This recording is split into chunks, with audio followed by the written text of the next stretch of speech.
The old version of me literally had to die. That's what I mean by a breakdown. I had to change my whole entire mental process about I don't have to do these things. I get to do these things, right? Like I get to live out my dreams. I get to provide for my daughter. I get to create a life for her that I didn't live. You spend your life trying to find purpose, trying to find meaning. But when you find out your grandpa did this and your grandma was this and your great grandfather, he did this, it's kind of everything that makes you who you are. Having that time allowed us to, again, naturally see what each other's strengths and weaknesses are, as opposed to just, hey, we want to do this thing, you do this, and you do this, just because those are the tasks that need to be done, rather than what is each person actually good at. They were saying that if you look at entrepreneurship the same way as like a scientist looks at experiments, things would be so much easier, because a scientist doesn't go into an experiment saying, oh, I know this is going to be a guaranteed result, or I know this is going to be, I know this is going to be successful. They test it out. Whatever happens. They take the notes and keep moving forward and forward and forward until they keep, getting as many iterations of it as they need, until they perfect it. Your history is deeper than what you've been taught. It's like, okay, well, we're multifaceted. We're not one thing. We could do a lot of things. It's not just a few outlets for us. It's a lot of outlets for us. For me, it was something to plant a flag, to have a solid foundation to stand on, to kind of reclaim these things. I get to stand on, the shoulders of my ancestors. I get to take things much further than the other generations did. I get to do something that nobody that I know has done. And we'll be back in 3, 2, 1. We gone. Welcome back, family, to another episode of the First Sip Podcast. I'm your host, Dekimbe Smith, and this week I'm back again with a true First Sip conversation. Now, I'm sitting here with people who I have never met in person, never spoken to before today, and you guys know, if you've been listening to this podcast, this is sometimes how I have my best conversations, because, like I was telling them before, I can really just let my curiosity take the wheel, just steer us down the road and see where this conversation goes, and not really having to force anything, script any, typical interview conversations, and just really getting to know people, and then once again, connecting them with you guys who are listening and seeing how we can all help each other in the long run. So I was telling them a little bit before how I got started, and really just wanting to learn and grow on my own personal journey. So that's something that I really want to make sure that we kind of hone in on this episode. So I won't take any more time. I want to welcome you guys to the show. Khalia, Erica, James, thank you for joining me. Thanks for having us, man. Yeah, no problem. Pleasure. And this is actually the first time that I've done a split screen with multiple people like this. So this is going to be a new format. So I'm interested to see how this goes. But this should be fun. But before we get into everything, we got to talk about what we're sipping on. So, guys, what you got today? I have some organic coffee with almond milk creamer. Okay. Got some water. Nice. Yeah, double espresso, man. Okay, double espresso. Double espresso. Okay, so how did I gotta go to you first on that one. How do you usually feel after that? Ready to go, like I do now, man. Yeah. Really ready to go. I drink coffee throughout the day, but the morning I usually like to get a quick dose, get me up and going. So yeah, the reason I ask is because, once again, people who have listened to this know that caffeine holds a nice place in my heart. Yeah, but it can also do some crazy things if I go overboard. So I really got to make sure, I kind of take it easy. But I do love an espresso, but a double espresso, that's one of those things that send me way over. Yeah, send me way over. You got a long to-do list, man. It work out for you. So gotcha. I like that. And Erica, I like that we're staying hydrated, because I do have my water over here as well, just in case. I gotta sip on that here and there. So appreciate that. And then we got to come back with the organic coffee, because I did not miss that. Is there really a difference in the taste, or is it just about how it's produced? What's the thing with how it's produced? I don't know that there's a significant difference in the taste, but typically, so when they are spraying the grounds and spraying the plants and everything with the chemicals to try to preserve them, what I was told was anything that is grown in the ground or close to the ground, you definitely want to get organic, because that's where most of the chemicals are. So. I like that. Makes sense. And is any sort of brand you want to shout out that you really enjoy? I get it from Target. I forget the name of the brand, but they have organic coffee. we'll talk about that after, because I might have to try that one out. But before we talk about more coffee, the main reason why you guys are here, right? I put out a kind of like a bat signal the other day, looking for entrepreneurs, investors, real estate experts, more financial experts, people who can really come on and share information with people who are looking to learn. And when we connected, I was like, this is perfect, because you're somebody who, your business in general, Sankofa Signings, is somebody who I've been looking at for quite a while now, as I've been doing my real estate journey and saying, okay, these are people, who are on the ground, who are doing the work. You see that they're really connecting with a lot of people and shaking and baking and actually getting things done. And that's something I want to do. So let me pay attention. So being able to connect with you guys today, one, thank you for taking the time to do this. But I really wanted to dive in and see, one, how did you get started? Where did this idea come from for the business? Because I see it's not just, and Khalia, I was checking out your page specifically, because I see you're not just doing, just the mobile notary, but you also have multiple things you guys are doing. So how are you really managing all of this and working together, right? Because these are things that they can be problems for people, right? Not only starting out in entrepreneurship and business and investing, but also now working with partners, right? Being able to come together with people on a day-to-day basis and being able to knock out tasks and making sure people are staying on what they need to do. So these are things that I feel like you guys will definitely be able to, from what I've seen on the outside. I have no idea, right? But from what I've seen, it looks like you're really able to do this and bring along a lot of other people as you go down this path. So take us back. What was your first sip of entrepreneurship like? So I actually started my first business when I was in college. I think we're all around the same age. I graduated 10 years ago too. Okay. I started my first business when I was in college. I was a young mom, so I had my daughter when I was really young. So my ideas of just lifestyle and wealth and all of those things came very early on because I had a responsibility to take care of. That was kind of what led me to starting my first business in college, because I knew that, a job just wasn't going to cut it. And I needed the freedom and flexibility of entrepreneurship because I was really a full-time mom and a full-time student. Like, I needed to be home with my kid. So I started my first business in college. It was a solo business, but I got really burnt out. I had it for like 2 years. It was an online clothing store, but I got really burnt out because I was doing every single thing by myself. I was also a young mom. I was also a full-time college student. So it was just a burnout trying to do everything by myself. So I actually met James when I was going to Temple. We were going to Temple together. We were in the same department and we became friends. And we kind of had conversations about like entrepreneurship, ambitions, and things like that, and realized that we had a lot of things in common. Um, what led us to real estate is just that, I mean, we were like in our final year of college. And so, you're thinking about life, you're thinking about what happens after life. You're kind of like really on your own after college, right? And so my first thought was, I needed to buy a house for my daughter and I.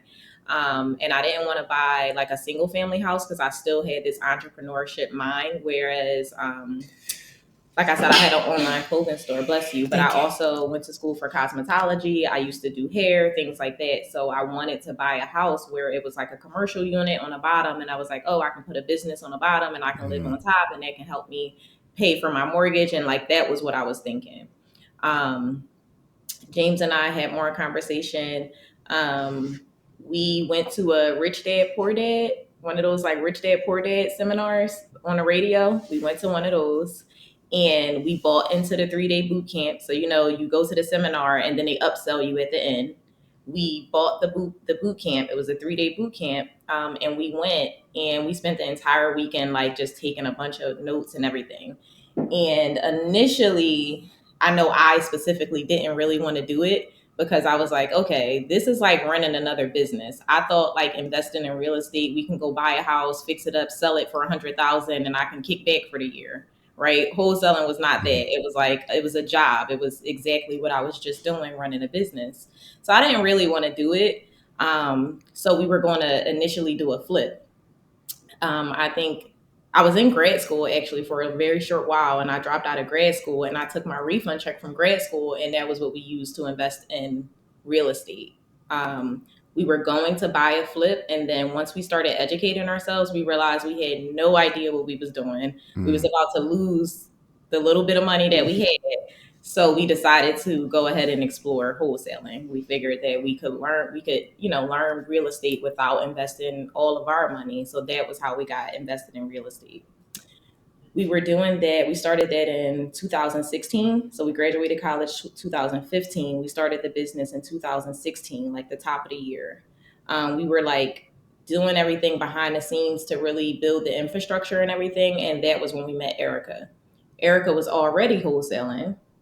And I think she had a property for sale and I had a buyer, or vice versa, something like that. I had a property for sale and she had a buyer, something like that. But we connected on Facebook, and that deal didn't materialize, but we continued to connect, and then eventually we started hanging out and we became friends.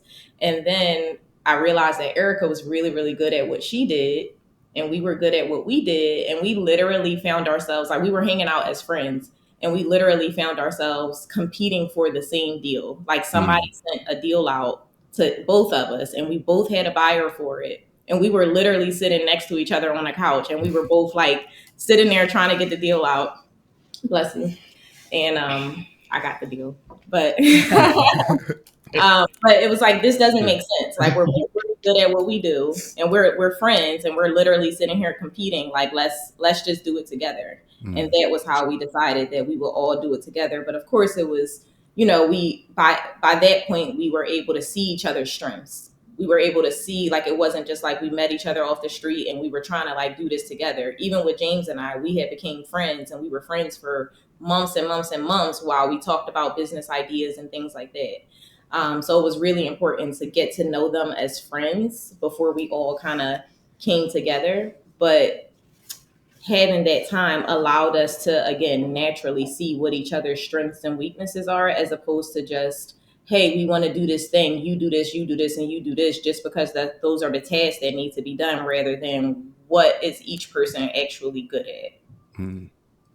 I like that a lot. And there's a couple points that I want to go back on there. But first, the thing, I got to talk about, and like I said, my dad would be very upset with me if I didn't ask about it. But how did you guys come together, and how did you guys come together on the name?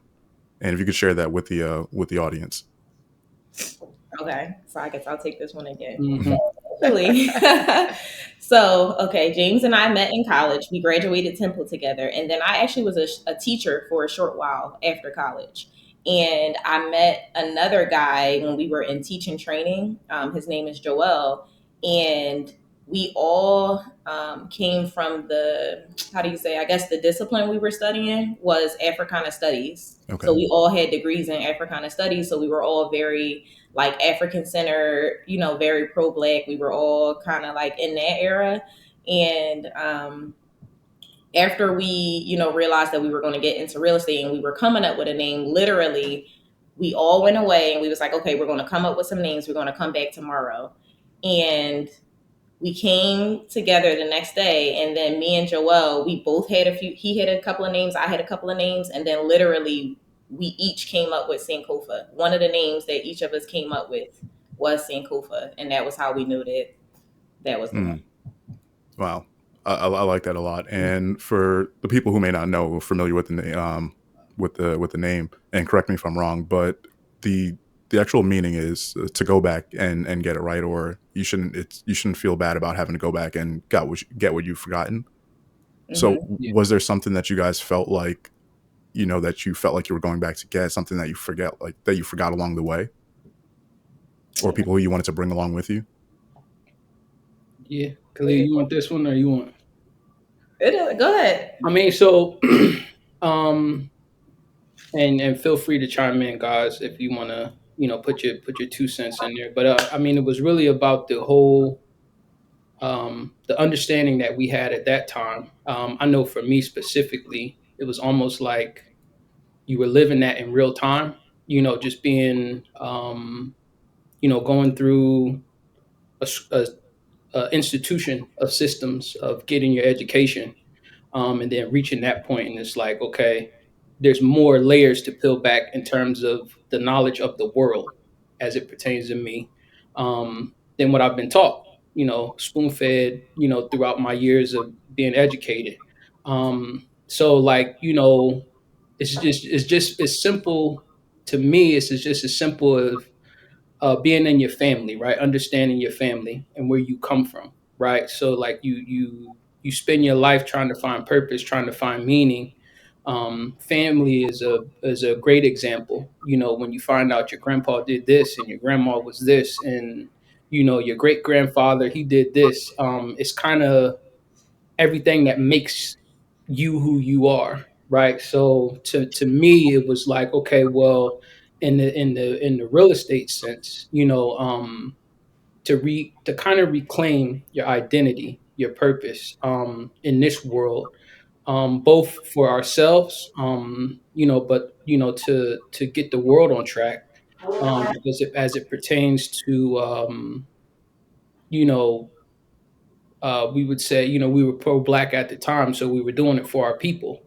You really go back and you reach back in through the pages of history, right? And you understand that you come from a, a really different cloth. You're cut from a different cloth.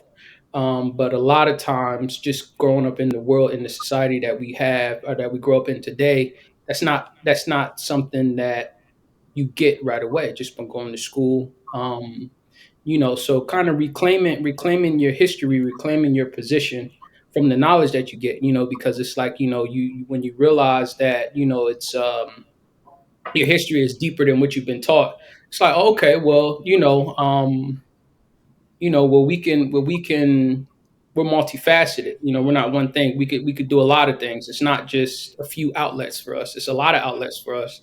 Um, so going back to reclaim wealth, reclaim your understanding of purpose and your position, your agency within the world.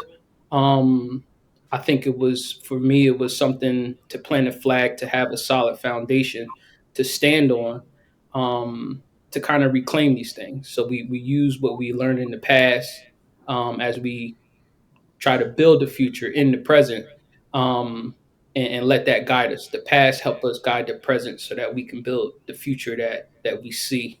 Um, so yeah, that was what it was for me. Hmm. Yeah.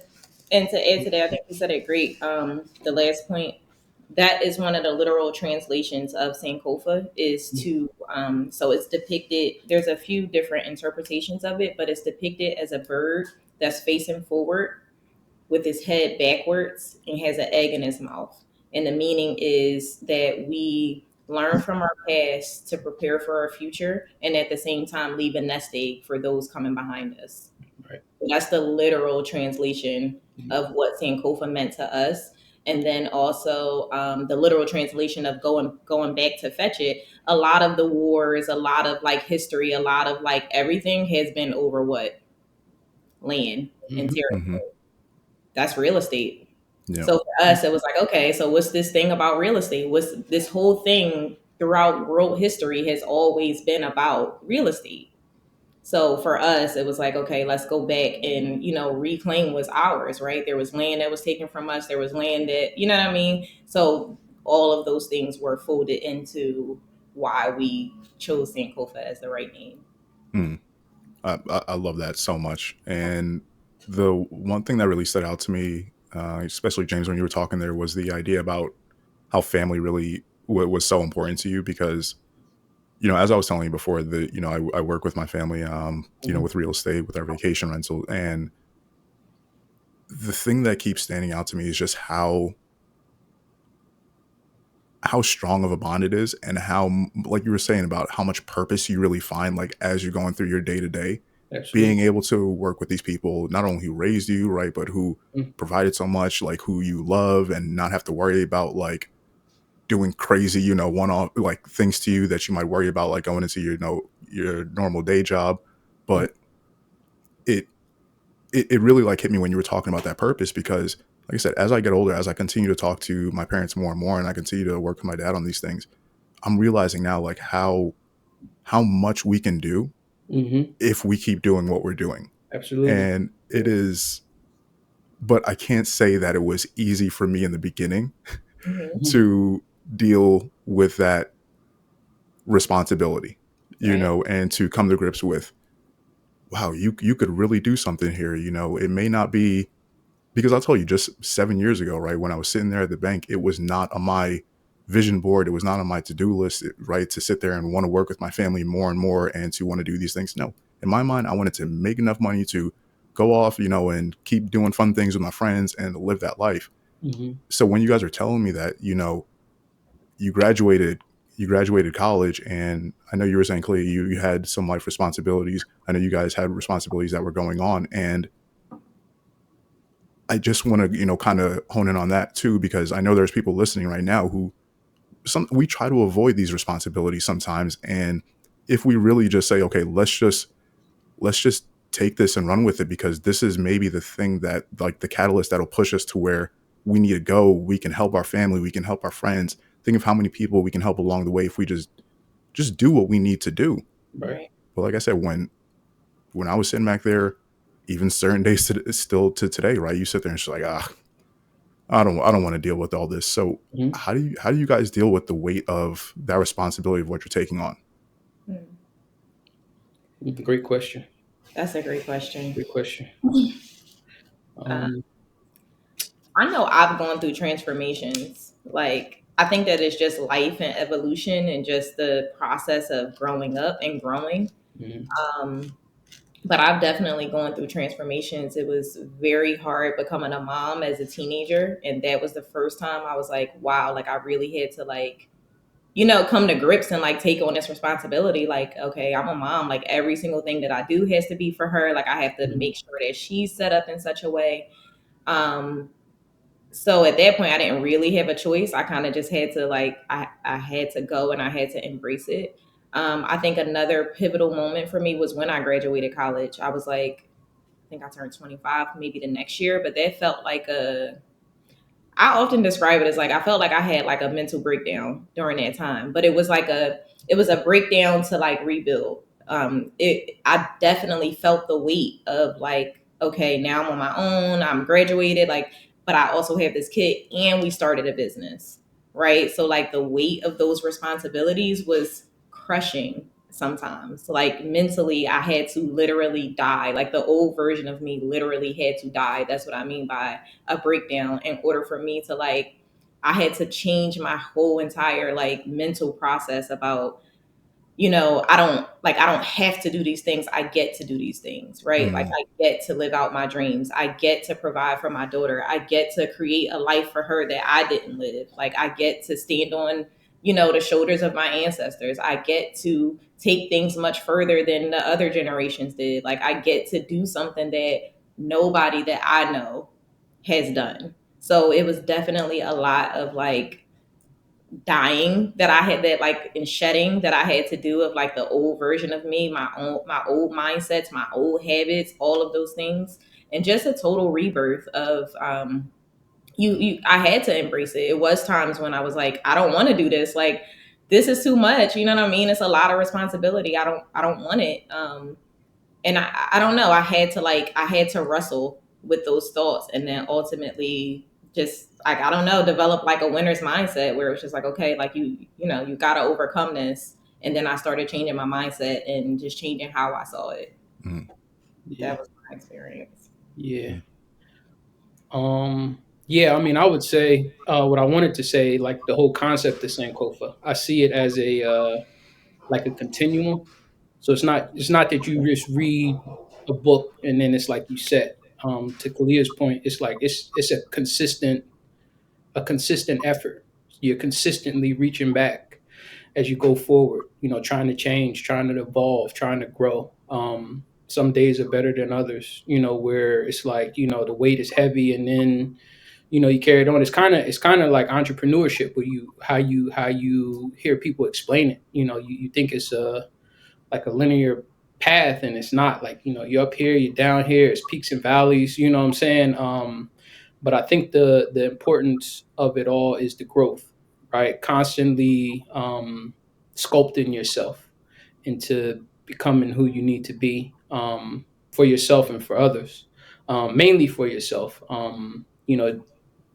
That's how you're able to assist others, by being your best self. But yeah, I would say it's a constant effort. It's a consistent effort. It's an everyday thing. I come from a sports background, um, and in football, our coaches, our coach used to say, we need to focus on getting better every day because if you're not getting better, you're getting worse, right? So it's like at the end of the day, you reflect on what happened, but tomorrow you start at zero. No matter how good today, good or bad, yesterday was. Like you're starting at zero, constantly, kind of refining who you are and defining who you are. So I think that's a big piece, embracing that part. When you couple that with purpose, it's really like your why, which is cliche, finding your why. But at the foundation, it's like, okay, that's what keeps you fueled. Um, and you just continue to refine, grow, understand your role, as your roles change, as you change, constantly evolving over that period of time. I think that's what I come to know. It's life is a crash course. You know what I mean? Like, when you're in school, you got a syllabus, 15 weeks, you got a test at the end, you may have a midterm. It's kind of set out for you. It's like, no, you got to take the test. You don't have no answer key. You know what I'm saying? And you got to Mm-hmm. figure it out as you go. It's like, but I think there's beauty in that because it's not as bad as we make it seem. Because it's all a learning process and it's really a continuum. Embracing that mindset for me is like, okay, well, it's perfectly fine to make mistakes then, right? That's how you learn in this world. It's not that you have a answer key to cheat off of or to refer to, or you know exactly what you need to study, or you have a real cool a cool professor is like, hey, this is what's going to be on the test. As long as you got this and you pass the test, it's not like that. So just understanding that, you will make mistakes. But doing that quickly, the quicker you do that, the quicker you get to those things, the quicker you find out who you are, which is, I think, the most important part of the journey is finding out who you are and what you're made of. And then, how you need to adjust and adapt to stay on the path that you see for yourself, Mm. for others around you. Yeah, I I like really that you brought up the idea about just becoming comfortable with making those mistakes, because I know that was something that I struggled with so much when I first left the bank. Because when you're at the bank, when you're in the corporate world, everything is mapped out for you. You got a whole procedures manual. You Mm. got everything you need to know right there. You just need to be able to search for it, right? And the answer is right there. But you step into entrepreneurship, and day one, you're sitting there like, wait, what do I do? How do I find clients? Mm-hmm. Okay, now I got a client. Wait, now where do I take them? Wait, I was supposed to sign what contract? Why didn't Mm-hmm. anybody tell me about this? You Yeah. you heard me say I have a client. Why didn't you help me out? No one's looking out for you like that, right? Yeah. And when you do find people who can look out for you, it is incredible, Yeah. and it can really, really help your growth. And it is almost like, I would say it's vital, to your success, being Absolutely. comfortable with taking those risks, and just wanting to, fail as quick as possible. I heard somebody, I forget who I was listening to, but they were saying that if you look at entrepreneurship the same way as like a scientist looks at experiments, things would be so much easier, because a scientist doesn't go into an experiment saying, oh, I know this is going to be a guaranteed result, or I know this is going to be, I know this is going to be successful. They test it out. Whatever happens, happens. They take the notes and keep moving forward and forward and forward until they keep, getting as many iterations of it as they need Right. until they perfect it. right. And, you said it perfectly there. That's really what it comes down to, is like, you just got to keep doing that to grow. And that's where I kind of want to fast forward to now, is talking about the growth that you guys have. I see, once again, you have multiple companies that you're running, and there's a lot of stuff that goes into that. So I definitely wanted to talk about that and see, which one is there, one that's really taking up more of your time, more that you're really focused on, one that you have to be more focused on a day-to-day basis. So what does that look like for you? So I was going to add to the last question that one thing that was helpful with the responsibility is having partners. And it's a perfect segue into your next question. But having partners was super helpful because the likelihood that we're all feeling discouraged on the same day is slim to none, right? So one day you might be like, oh, I can't do this. Oh, entrepreneurship is not for me. Oh, this is too hard. But you got somebody who's equally invested, like literally equally invested, right? Because we're all partners, we're all co-owners, we're all responsible for the success. Where one of your partners is able to come, oh no, let's go, come on, let's get up. All right, come on, I'm gonna ride with you. All right, knock this thing out. Come on, let's sit down and do it together. Like that made it much easier. So to come into your next question, that's how we're able to have multiple businesses is because of partnership and learning how to work together and how to play off of each other's strengths and weaknesses. So I would say, so the wholesale business is the oldest company. We're coming up on 9 years actually. And that's the company that probably takes the majority of everybody's time.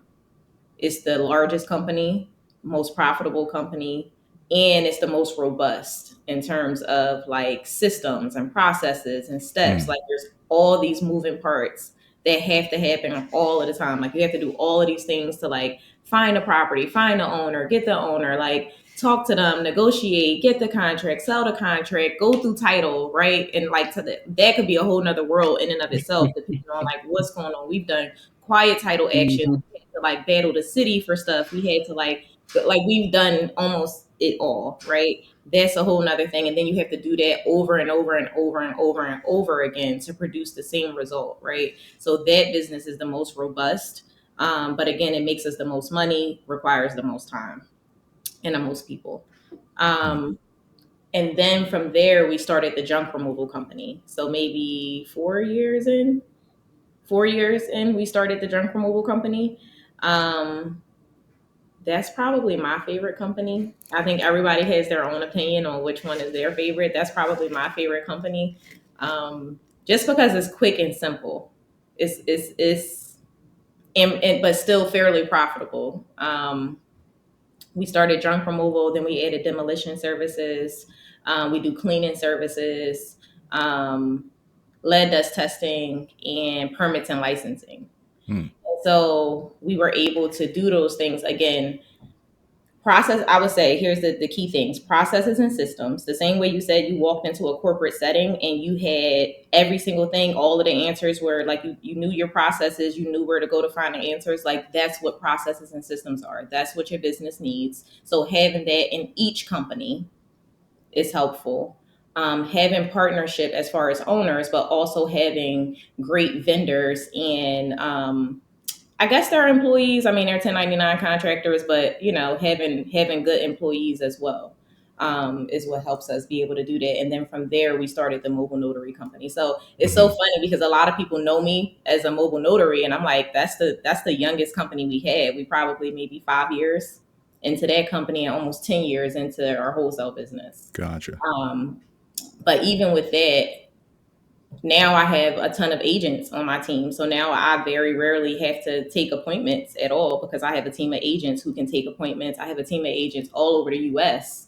So we can literally take appointments everywhere. So because I'm really good at processes and systems and having those proper systems in place for things to, another thing too, another tidbit is a lot of people don't build they create companies, and what they really do is create a job for themselves.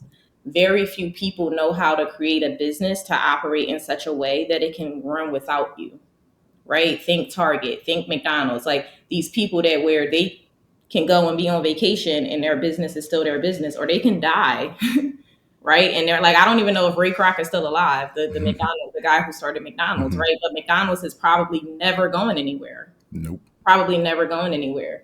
And so being able to have those processes and systems in place is what allows us to be able to replicate, pick up and drop off and create other businesses because we understand how to do those things, how to properly delegate, how to screen, how to get good people on board, reliable people. Like, how do I know my agents are going to show up? How do we know the guys are going to show up when it's time to do a junk removal? Different things like that, being able to lead people,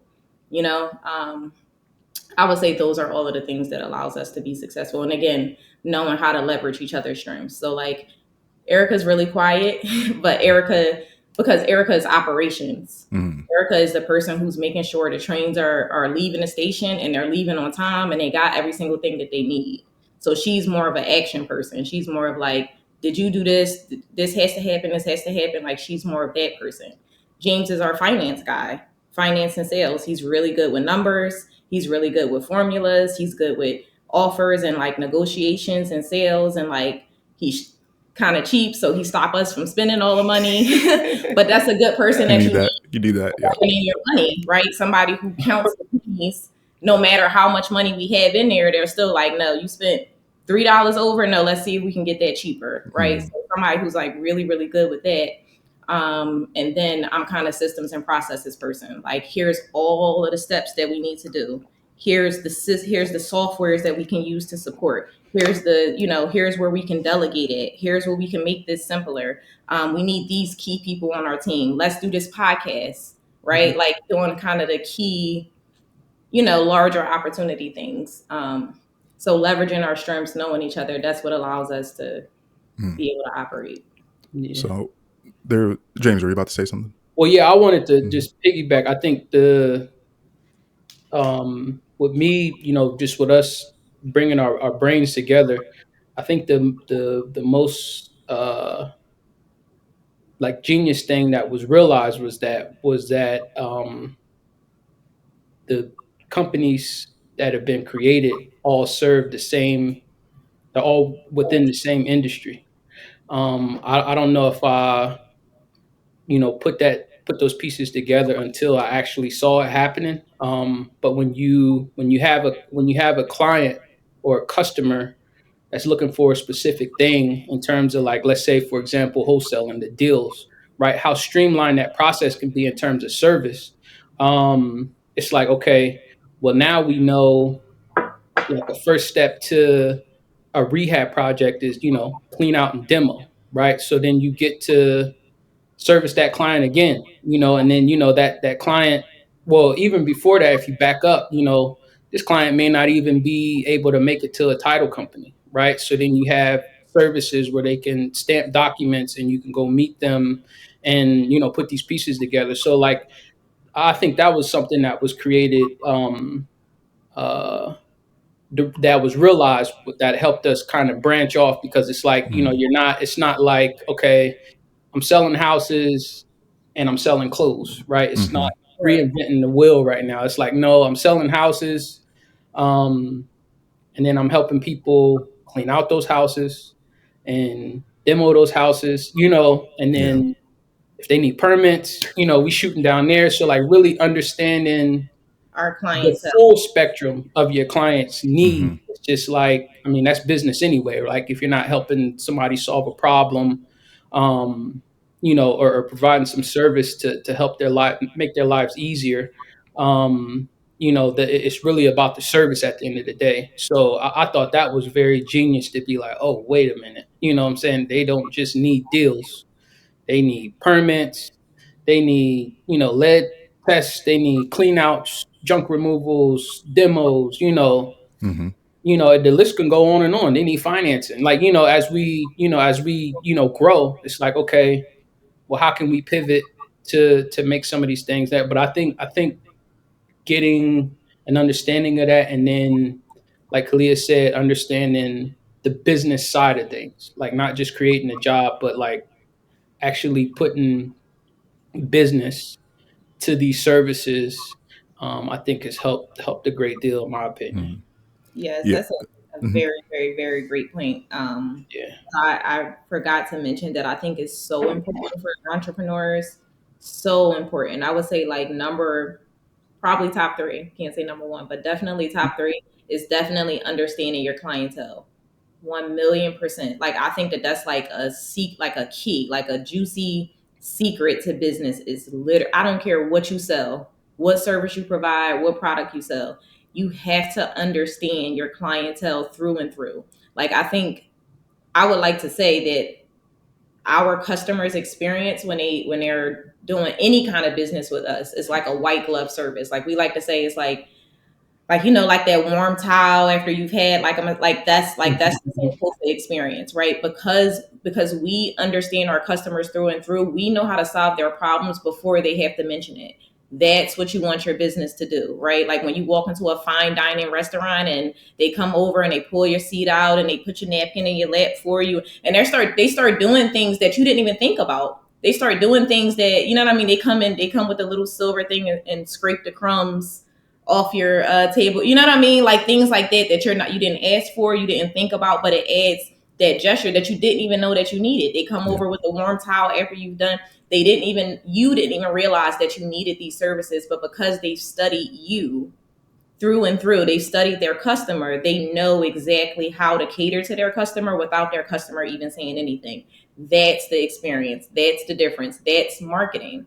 That's like key marketing, is understanding your client through and through. So we were able to add additional services that were vertical and not horizontal. So when we were in the era, and I think we started the junk removal company the tail end of 2019, so right before COVID hit. And this was when everybody got into you need multiple streams of income. You got to do this, all of these side hustles, this, that.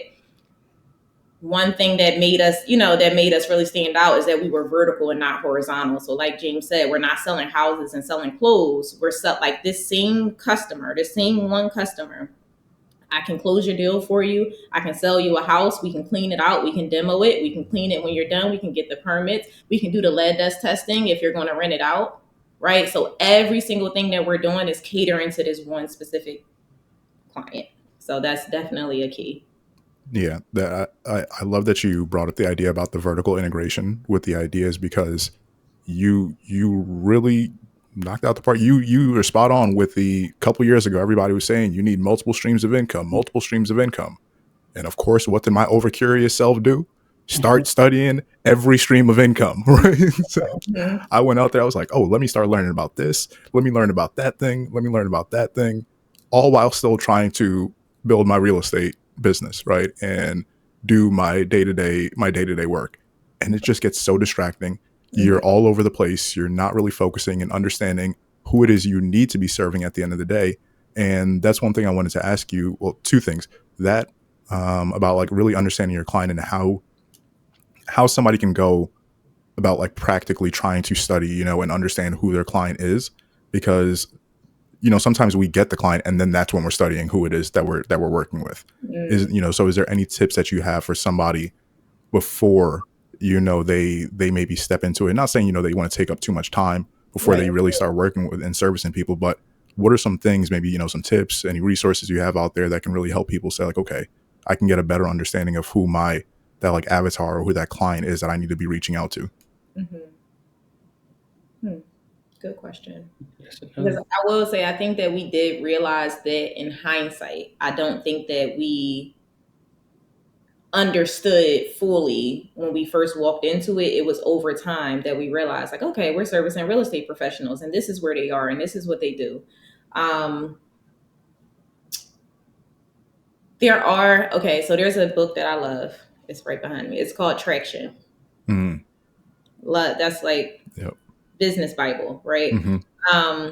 There is a small section. I'm only mentioning it because there's just a small section in it that I can think of where it goes over your marketing strategy. It asks you the questions about, who, like you're creating the list of like your clientele, and they're asking questions about their demographics. Who are they?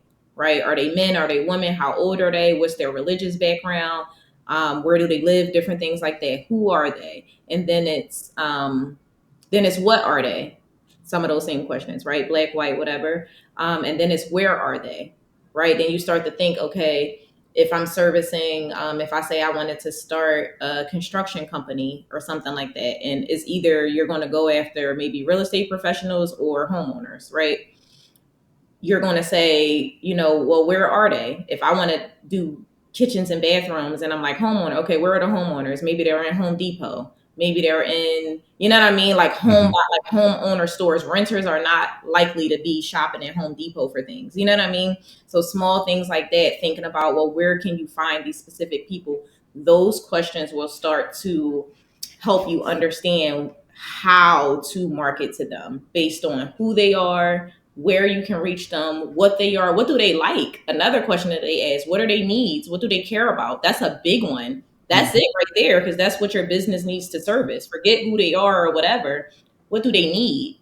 What do they care about? we know as investors that, you know, they need free and clear titles. They need juicy deals. They need to work with people who are integral and competent, right? They need a good title company, different things like that, understanding exactly what they need. Now we know how to cater to them and we know where to reach them at. We know how to reach them. So there's some questions in that book that I would say is a good start. Yeah. But And then you constantly, I'm sorry, no, James. go ahead. I was going to say, then you have to constantly look at it. So the same way I love your analogy about the scientists. That's Mhm. exactly what I believe business is, both an art and a science, right? That's the science side of it, that you have to then start tracking your customers. Like, it's not just a one-time thing, walk into it and you know it the first time. You have to track your data. Who are your customers? And those same questions, you have to document your customer profile. We used to have an app that was literally our customer profile, and we can go in there and we can see the number of men we service, the number of women we service, like the number of people who were Christians, the number of people who were in this age group. Like, literally, you have to capture that information from your clientele, and then you'll start to see the trends in your own business. So you walk into it with data, but your business also creates its own data, and you have to constantly go back and study it and refine it. Yeah, that's what I was going to say. Me being, somebody that studies numbers, I forget who said this. Owner of the Houston Rockets, Tillman Fertitta, he said one of the things about business, you got to always know your numbers. And it's not just the money, right? But stuff like that, the data. 70% of people in this demographic we service, because it really is just like a retargeting. Like, once you get traction, everybody buys an iPhone now, but I'm sure if you look at the business plan, there's a specific customer that Apple wants to service. Not everybody could stand in line, and that's great, but it shouldn't stop the show, right? If somebody decided to get at those people that are maybe on the bandwagon or on the board for Apple, and then the next day they want to switch to Android, it should not stop business, because that client that is there, that's that loyal customer, has been constantly been given what they need over time, and so they stay. They from iPhone 4 to 16, right? They done seen the upgrades, and it's like, I remember when I couldn't do this, and now everything is all touchscreen, and now it's all this, and now it's all that. So, yeah, it's just knowing your numbers. Having it. That science aspect of it, as much as it is an art, the science aspect of it is like, that data, um, doing good business, doing it the right way. It'll just kind of fall in your lap in terms of, the traction that you gain over time. And then you look at it and say, how can I get better at servicing these group of people? And you just, kind of double down on those efforts. And now, sliding over to the other question that I wanted to ask you guys, because we were talking about clients, but now I also want to talk about working with other vendors, right? And finding people who you can trust, who will show up to do the job, because that is something that, as I said, as I'm starting out here on my entrepreneurship journey, I realize when, me and my father, when we have something planned that we have to go ahead and knock out with the house, right? Or somebody's supposed to show up, and I'm calling him, and he's down there in South America. I'm like, what's going on? What do you mean this person didn't show up again? Why didn't this happen? It's been 3 months. They told you they were coming back next week. I know these things happen everywhere, right? Mm-hmm. So it's not just unique down there. And this is something that we talk about all the time, where I'm just like, I guess this is just something we're just going to have to, start dealing with as we continue to move forward with this business. But there has to be a way for us to truly vet these people out, know who's good at what they're doing. But for sometimes some businesses don't really have testimonials. You don't really, get too much word of mouth, about like what they're doing. So how do you guys go about working with other businesses, especially when it comes with, having to put your clients, and having to trust them to work with each other? Sometimes you don't want to do that. So how does that work for you guys? So going back to the book Traction, like I said, I literally, like, we breathe this book. There is the whole plan, I think, but there's a part of the what they call the vision tracker where they have you come up with your core values. and they take you through an exercise to determine what your core values are. What we've determined is, like, once we created our core values, the idea behind it is that you're supposed to hire and fire according to your core values. So that's the first thing. Like, every business has to determine what their core values are. So one of our core values is that we always have integrity. Because we have to hire and fire according to that, once we're talking to somebody and we're screening them for something, if they don't have integrity, we can't work with them. It doesn't matter how good their work is. It doesn't matter how cheap they are, right? If they don't have integrity, it doesn't align with our core values, you're going to run into problems because you have a core value issue, right? They may be competent and able to do the job, but maybe they'll scam you. Maybe they'll cut a corner over here and like, if they lack that value that you guys share, is going to be conflict somewhere along the line. So I would say that you have to determine your core values, and you have to hire and fire according to that, even your vendors. So that's your clients. If your clients don't align with your core values, if your employees don't align with your core values, if your vendors don't align with your core values, all of that is necessary. So once you determine your core values, you're going to screen people based on that. Like, so your questions that you ask during the interview process, and you should have an interview process, right, should allow you to bring some of that out. You should be asking questions to determine whether this person has integrity or not. And then obviously just, screening them offhand, looking at their testimonials, looking at their social media accounts, talking to people who've done business with them, right? You'll be able to gather some of that information. If they don't have that, you just have to you have to know and just be very careful that it's a possibility that, you'll end up with something that you're not happy with if you don't have any examples. You don't have anybody to say that they've done this and they've worked with this person and that they're this type of person. You're taking a risk. So let's see. Definitely that part. And then I would say another issue is that you have to know how to solve problems too. So again, going back to traction, there's a meeting you're supposed to have called an IDS meeting. I stands for identify the issues that you have. D is discuss those issues, and S is solve those issues. So you should also be meeting with your team regularly, whether it's vendors, employees, whomever. You should be meeting with them regularly and have an opportunity for you and for them to say, here's some issues that I've been having. And now you have an opportunity to voice those concerns, discuss those issues, and actually solve them. The solve usually comes with some sort of to-do or something like that. I would say you have to go through that process, or else, even if you have your core values and you say this is what your expectations are up front, if you're working on a long project with somebody, the possibility of an issue coming up is going to happen. You have to have something in place to actually address those issues and not just throw them away because it's like, oh, well, they did something that I don't like, or they're just too hard to deal with. I'm dealing with this thing over and over and I don't like it. Let me just move on. But you haven't actually done anything to try to solve that problem, because sometimes you'll see that sometimes it's miscommunication. Sometimes the process needs to be redefined or, made more efficient, things like that. I think that you have to truly, truly, truly be willing to do that part of the work to make sure that, is this person just not a good fit for the company? Or is there some other issues or something like that you may be missing? Like we ran a junk removal crew, and I don't know, just for example, our team, maybe they didn't sweep up properly or something, and that was our standard. But for them, they was just worrying about moving the big trash.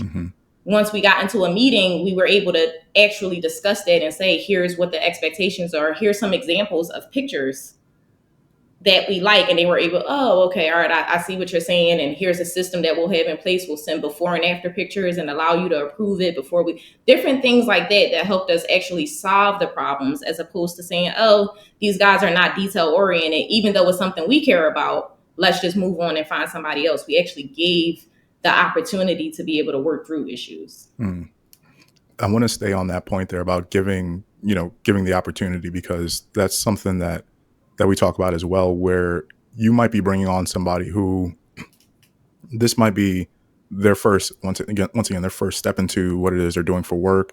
Maybe they're brought onto a team, right? And they may not have their skills where it needs to be, right, to really operate at that high level that you're expecting. So what would you say to those people who are, maybe they're just coming out of college, right? Or maybe they're stepping into a new job. Maybe they have some new responsibilities and they're just not doing what they need to do and delivering at the level that the person who's giving them this opportunity is expecting. What would you say to that person? Simply not delivering, or just having a day one? Because I feel like, we've all had a day one. Mm-hmm. And that's what you have to remember. Like I Yeah. just became a notary 5 years ago. It was my day one 5 years ago. I was terrified. I meet so many notaries all the time who are like, can you coach me? Can you mentor me? Can you help me through my first, few appointments? Because they're just so scared. We all had a day one. I had even though I've had years of real estate and years of entrepreneurship, it was my first day as a notary doing this new job with new rules and new laws and new processes and all of those things. I didn't know what I was doing and I made mistakes, right? But I failed forward. I think that I was like, number one, I showed up, like nobody knew it was my day one. I'll say that. Like nobody, like I was terrified on the inside, but I still showed up with confidence. I showed up on time. I did did it like I know I needed to do. I wasn't afraid to ask questions, but I don't like to ask rookie questions. Like, you know what I mean? Like, don't ask questions that show that you don't know how to do your job, but also don't put on an act so much to the point where you're not able to ask questions because you're trying to front so hard like you're a professional. You know what I mean? Like you have to be able to find that balance. And then you just have to be willing to fail forward. Like if I make a mistake, me as a business woman, I'm like, okay, well, let me come back and correct that mistake. No cost to you. There's been times when I was late for an appointment and the documents had to be dropped off by a certain time. And I went and I hand delivered the documents to make sure they met their deadline and I didn't charge my client. So like, we make mistakes. We're amateurs, we're new, but it's all about how you respond. So I don't know if at the point where you're just not delivering, because that's just not what we do. We're definitely going to deliver. We might make some mistakes, but we going to get the job done and we going to do whatever we have to do until it's up to your liking. So I would say maybe you got to have that mindset. You got to have that energy and you got to have that attitude. You have to service your client no matter what, even if that means you take a loss. There's plenty of times we've taken losses on jobs where we came and we assessed it and maybe we underbid the job. It wasn't anything that the customer did. We as the professional, maybe we were rookies and we didn't see that and we didn't know that. Guess what? We had to take that loss, but we had to learn from it and say, okay, all right, next time we're going to go and we're going to move stuff around to make sure it's nothing underneath so that we don't miss something. But to the customer, their experiences, whatever they got the quote for, that's what they paid and the job got done up to par. So you definitely just have to have that mindset. Mistakes are going to happen. How you respond is everything. Everybody has been to a restaurant or something and they got the order wrong.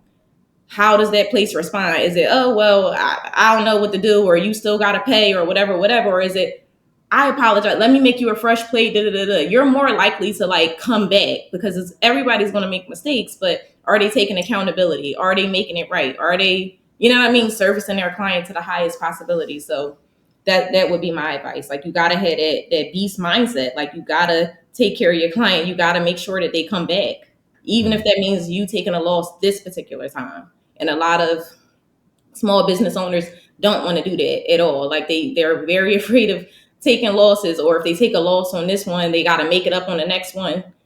You got to just be willing to service your client, be systematic, right? A lot of issues with contractors is, like I said, if they lost on this job, they overcharging the next customer to make it up, right? That's not how we roll. We roll systematically. This junk removal costs how much ever it costs. Not we're going to take an extra 500 because we lost over here. No, this is how much it costs. So be systematic, be solution oriented, service your clients, make sure they're happy. That's it. Even if you don't really know what you're doing, you have to be able to push through and find a way to service them and meet their needs. Yeah, I like that a lot. And I'm happy you brought up the idea of mindset, because as you were starting off there, it kind of clicked for me too. I was like, it really all does come down to the mindset you're approaching this new work with. And that was, I've recommended this before on the podcast, but that was a book that I read a couple of years ago, Mindset, I believe by Carol Dweck. I'm not sure if you guys have heard about it, but she really talks about the difference between a growth and a fixed mindset and how it really does show up in every instance of your life. And if you can just figure out which side of this you want to be on, Okay, nope, I want to grow. I see the opportunities here. Or are you just fixed and stuck in the mud and saying, nope, ain't no way this can ever change. I am who I am. That's what it is. Then you're pretty much going to end up with that result, right? So I'm very happy that you actually spoke on that point. But that brings me to the final part of the episode, where every week we share a content rec for the people. So I know I didn't even go over this with you guys before, but this is pretty much a light part of the episode, right? So this is any form of content. This could be a book, a show, movie, something you saw on the internet that you've really just been enjoying, tapping into, you've been learning from, benefiting from. So anything you guys got to share with the people? Anybody who wants to start? So for me, just going off of mindset, this book right here, called Winning, Tim Grover. Tim Grover, for those of you who don't know, was the personal trainer for Michael Jordan, Kobe Bryant, a lot of some of the elite athletes, some of the best of the best. That book really talks about mindset. One thing I wanted to add to that, something that I've come to understand more recently, in terms of approach, is attitude too. Attitude is like everything. So, mindset, you can have it up here. Yeah, I'm gonna do this, but the energy that you put into something makes all the difference, right? So, even if that mistake is, you make that mistake, it's like Khalia said, you making it fast, you making it at 100 miles an hour. Again, coming from a, I relate a lot to sports stories on how people cultivate their mindset, but a lot of that is attitude. I mean, you think about what professional athletes have to go through. Basketball players, I mean, they're playing 3-4 games a week. You know what I mean? Like, mindset, yes. In terms of, okay, 82 games, well, we're going to break them down into 10 and focus on 10 at a time or whatever. But going out on that floor every night, you know what I'm saying, and actually running back and forth for 48 minutes, it takes a certain type of attitude. You got to approach that a certain type of way. There's a certain type of energy that has to be put in there, almost to psych yourself out, because you're not going to feel, what I mean, that coffee might not be kicking in the morning. You know what I'm saying? Yep. That double espresso might not be what you need. You know what I mean? That meditation session or that workout session wasn't enough. So it's like, this book is a real good book because it talks about, as I said, just the mindset. It dives into the mindset of the greats, the person that coached the greats, and how those people approach their day to days. And you see the idea that my success today doesn't guarantee my success tomorrow. So I have to show up every day. You know what I'm saying? I got to show up all day, every day. And then it goes into, kind of brings this conversation full circle about, obviously sitting back, reflecting, retweaking, resurfacing things, to kind of fine tune your processes to make it more there. But I would say mindset and then attitude. You know what I'm saying? Attitude. Get excited about making mistakes. As crazy as that sounds, I'm excited about it. You know what I'm saying? And I'm doing it at 100 miles an hour. And even the moment that I realize that I make a mistake, that approach, embracing that and really finding out what went wrong and how you can make it better. That would be my recommendation. Winning, great book. I got to add that to the list because I read Relentless, but I haven't read that one yet. So I got to check that out. Anybody else want to go next? Yep. If you know me, then you know what I'm gonna say. Traction. Yeah.